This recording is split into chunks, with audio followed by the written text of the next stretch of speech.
Goeiemorgen, good morning and welcome. Let's talk about packing for our trip.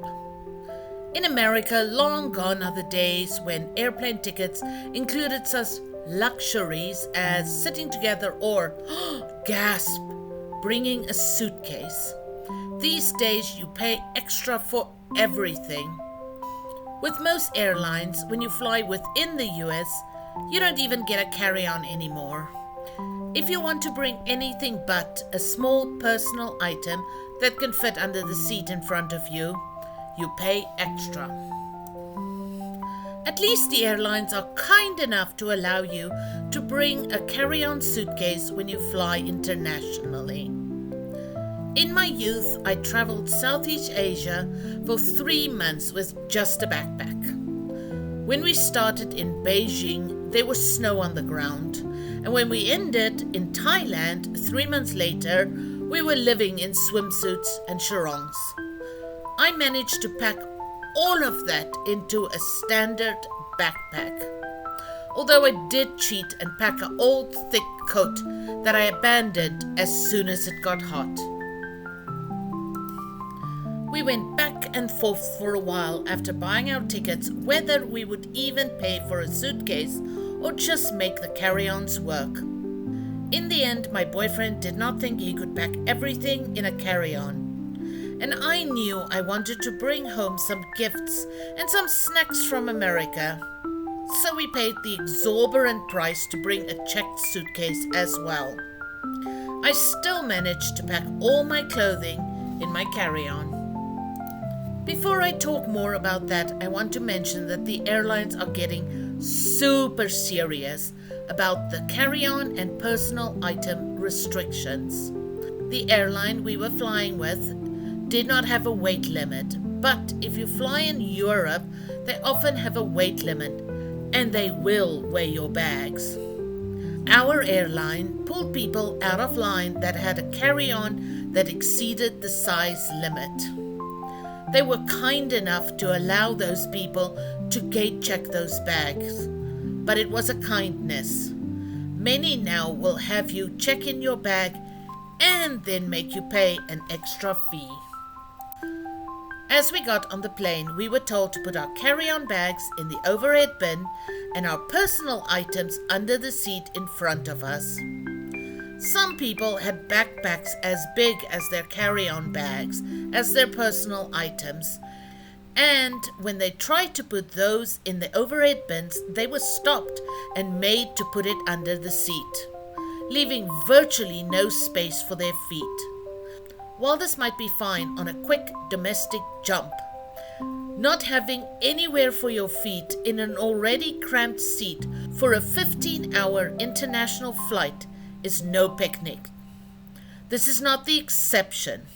It is better to assume that they will strictly enforce the requirements than to hope that they will be kind. There's very little kindness left in the airline industry. So what did I pack? I wore 1 set of clothes and packed 4 more. Laundry is easy and fairly cheap in South Africa. There are plenty of spaces where you can drop off your clothing in the morning and pick them back up in the afternoon.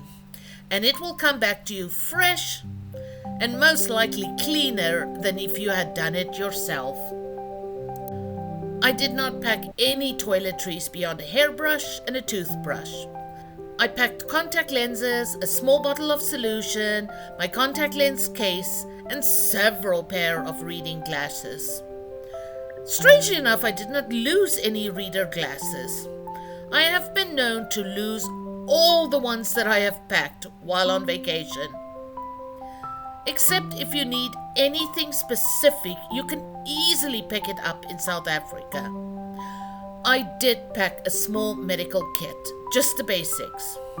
I've gotten sick after a flight and I love having enough on me to not have to go searching for medicine when I'm tired and sick and just arrived in a new country.